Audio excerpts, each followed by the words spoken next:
What's up everyone, and welcome to another video. So this video I'm going to be doing I'm going to be covering the water boss in for the new raids. So basically I'm just going to go through each of the new raids and show you my teams, to give you an idea of units you can use, maybe also tell you some alternatives as well. But first off, let's start with the mechanics of the water beast. Alright, so the main mechanic is, I believe one of the first abilities he does, which we'll see here soon, is this one, Freezing Roar. So what he does is, he puts this freezing effect on you, right? You can see the blue bar on your units. That blue bar is basically it temporarily reduces your max HP. So think of it like destroy, except it's temporary, you can remove it. And to remove it, you have to gain attack bar. So either you gain attack bar with an attack bar booster, such as Bernard, or from just your speed, right? Your natural speed. So units that are fast, like speed DPS, are good for this boss, right? Because the quicker you gain your turn or your attack bar, the more HP you recover, or at least your max HP, right? So you want that so that the boss doesn't one-shot you. Of course, wind DPS are the best for this, so try to bring wind DPS if you can. For me, I only have like a couple of really good single target burst DPS that are wind, and that's Tashar and Ardella, right? So those are my two. If you don't have wind DPS, you can bring water DPS instead, or light and dark units also work fine as well. Wind is only better is because you have elemental advantage, so you take a bit less damage, and you don't need as much crit to crit the boss if your runes aren't up to scratch. But water units still work fine, as long as they're reasonably fast. For example, Stella is built pretty fast, so she's able to she moves like fast enough to gain the attack bar, so that's the freezing effect. And apart from that, he just does like sort of standard stuff, like similar to the other bosses. He does this Fawn of Despair, which does damage, which increases based on if you have low defense, then you take more damage. So having tanky units in the front is recommended if you can. They don't need to be that tanky, right? So don't think of it like R5 tankiness. So like my Bernard only has a HP rune on slot 4. He's got accuracy slot 6 and speed slot 2, but he can survive pretty decently. I think he might occasionally die, but that's only towards the end of the last groggy state. Now speaking of the groggy state, this is where you're going to be doing most of your damage, right? So if you want to be reaching those S rank scores to get the more materials, the most important thing to bring is reliable defense breakers and an attack buffer. Alright, so Chasun is the most ideal healer for this because she provides both heals and also attack power buff. If you don't have Chasun, then use any other healer that you want. Something like Bella is pretty good. It's a easy unit to access, and he also boosts attack bars too, so that helps you recover your frozen HP as well as healing you up too. He also has a reliable defense break on skill 1, so he's sort of like the replacement for Chasun. But if you don't have Chasun, you still need to find attack buff from another unit.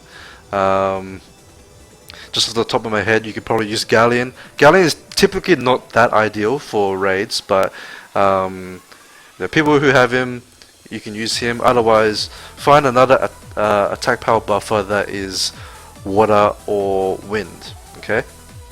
Oh, ideally, you could probably use a light or dark unit. For example, you could use Jamie. Jamie is the Dark Bounty Hunter. He's got a 3-turn attack power buff. That's pretty good. He also does. He can be built as a damage dealer, so he can help you do damage there. One of the what I feel is one of the MVP units is Ardella, which is the Wind Magical Archer. She's also farmable. Good single target burst, very easy to build because of her passive. And the most important thing about her is that her first skill is an a defense break. That's because her first skill does different effects based on the elemental advantage or disadvantage. So against elemental advantage, i.e. water units, she'll do defense break. Whereas in the R5, she'll do attack break because it's neutral element.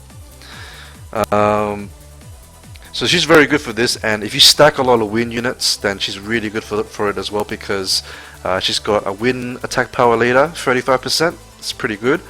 Other units that you could use are maybe the what's it called? The Wind Nighttails, who's also farmable, I believe. Arang. So she's good because she's got good single target burst with her third skill. And she's also a wind leader, like a wind leader too, but it's better than the Ardellas because she's a natural 4-star. Bernard is also a good unit for starting out because he's got the attack bar boost. Speed boost is nice too, because the speed buff I mean, because it helps you recover your attack bar faster. And he's also got a defense breaker skill too, so it helps you. Having more defense breakers on the groggy stage helps get it up as soon as possible, and therefore you can do more damage throughout the whole groggy state. The Kung Fu Girls are also good. Like I use the Water Kung Fu Girl in most of the raids. She's also good for here. If you don't build her fast, right? If you build her more for burst damage, so attack, crit damage, attack with very low speed, put her in the back line as opposed to the front line if you have a vampire. So with vampire, usually you put her in the front line because she can heal herself up. But in this one, she won't gain her attack bar very fast if she's on a slow build, right? So put her in the back line for that. One important thing to note as well is that this boss doesn't have a turn counter. So for some of the other bosses, there's a turn counter which goes up based on the number of turns you're getting. So violent runes are not bad for this boss. It is still not the greatest for groggy stage because you might waste turns on certain units, but if you're only in my team at the moment, the only violent user is Chasun. So she doesn't. She wastes turns, but I mean, you kind of need to have Chasun on violent for other things. So if you have violent DPS units, don't be afraid of using them. It may even be better because they take up more turns as opposed to your healer wasting turns. Otherwise, you can use Vampire for units to help them recover HP. To sort of take off the strain on the healer. That way you can run one healer, or it's easier to run one healer. If you can bring a branding effect for the groggy stage, that also helps with your damage. So that's partially why Stella is in the raid. She can help provide that as well as defense break. So that pretty much covers the abilities. There's not much else that happens apart from this one, which is if your unit's still under freezing effect, as in if they still have a blue bar and he uses the third ability, he'll freeze them. Like you can see there, they're frozen. But it's not too bad as long as you recover most of your HP. You can tank through it. I mean, Tashar has basically no HP and he survives fine. I'll show you the stats now so you can get an idea of what kind of stats you need. Actually, I can't show you right now. Let me get energy, and I can go back in and show you the units.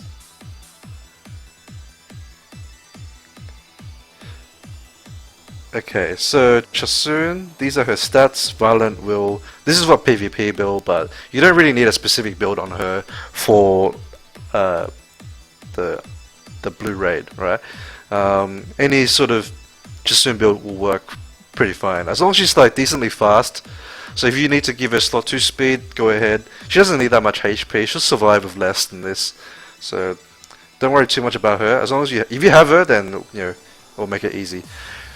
This is my Bernard stats. As you can see, he's got 1 HP rune here and an accuracy rune here. So he's not that tanky, but he's surviving pretty decently.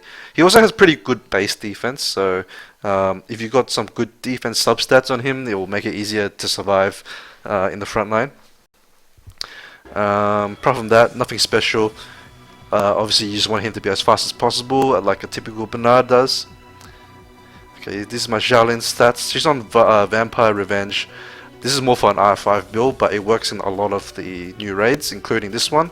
As I said before, it's best to put her in the back line. I've tried putting her in the front line, but sometimes she won't gain enough health back, so she'll die to the boss's attack. That's why I put her in the back line.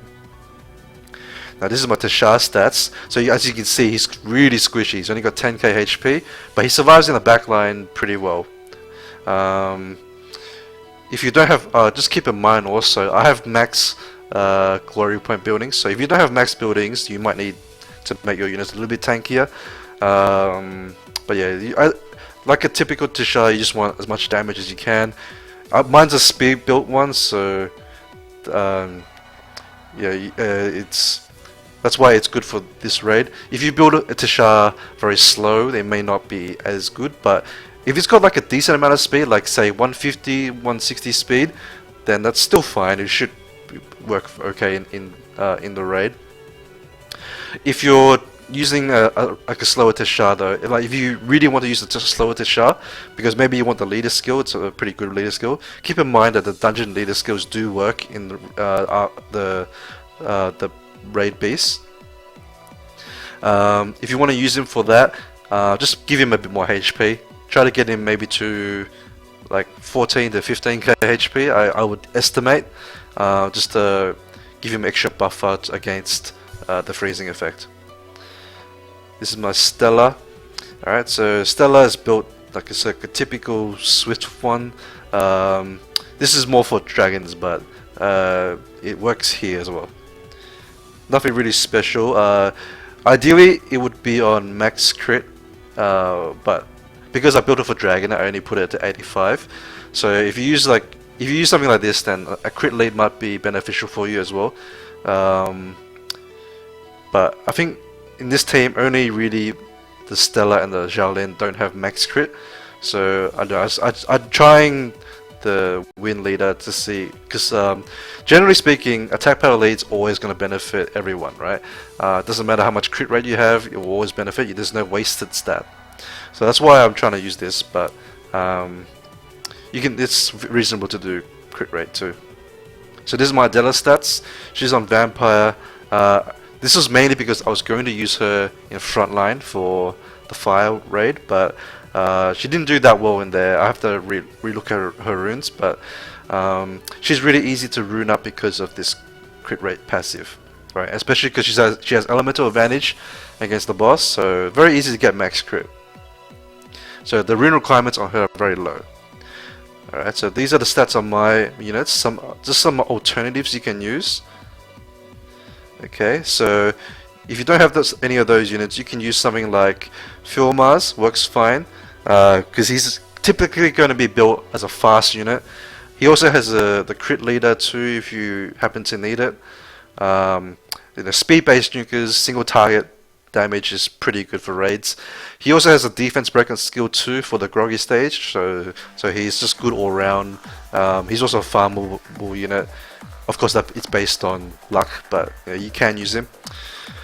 If you have trouble surviving the boss, you could consider using Sigmaris. Sigmaris, because he's got the HP leader skill, so if you need extra survivability, you can use him. He's got decent single target damage, so and he's also farmable, so you can use him. Another farmable unit is Tark. You can Tark is good in everywhere except for the wind dungeon or raid. Sorry, the wind raid. He just does really good damage. He helps reduce cooldowns on your other units, and the third skill does a lot of damage when paired with good units that have good DPS units that have good single target first skill damage, like Filmars, Xiaolin, etc. So that's another unit you could use. Um, you can also maybe use Lucian because he's got the attack power leader skill for dungeons that works in raids. He also does ignore defense, which is good for the normal stage, right? Because you can't defense break the boss, but ignore defense does help against it. But the problem with Lucian is that he doesn't do very good single target damage, so he's not very good for the groggy stage, but he is an option if you have him. Any sort of like wind DPS will work, like say Fuko would work too. Fuko is decent because he's also got defense break on skill 2 for the groggy stage, and when the second skill like all goes onto one target, it does pretty decent damage. So the same thing for Rigel. Rigel is another unit that you can use. He was a HOH, so anyone who farmed him, you can use him for the raid. He'll probably need to be faster though, like a little bit faster, but he'll work fine. Because one of the good things about him is that he can't get frozen. I believe he doesn't get frozen by that ability, the freeze on the boss. So he's good. He does defense break as well, so another pretty good unit. There are definitely other good units I probably have missed. Feel free to add it in comments for other people who are looking for alternatives that if they don't have Nat 5s. I mean, I'm only really using like one Nat 5, so you don't need the fancy stuff, but obviously some of them can help a lot. Alright, so that's it from me today. I will do some of the other, I'll do the other Rift bosses over the coming week, maybe every second day or so. We'll see when I have time. But yeah, that's it from me. Thanks again for watching, and if you have any questions, leave me a comment. I'll get back to you as soon as I can. And I'll see you guys in the next video. Bye bye.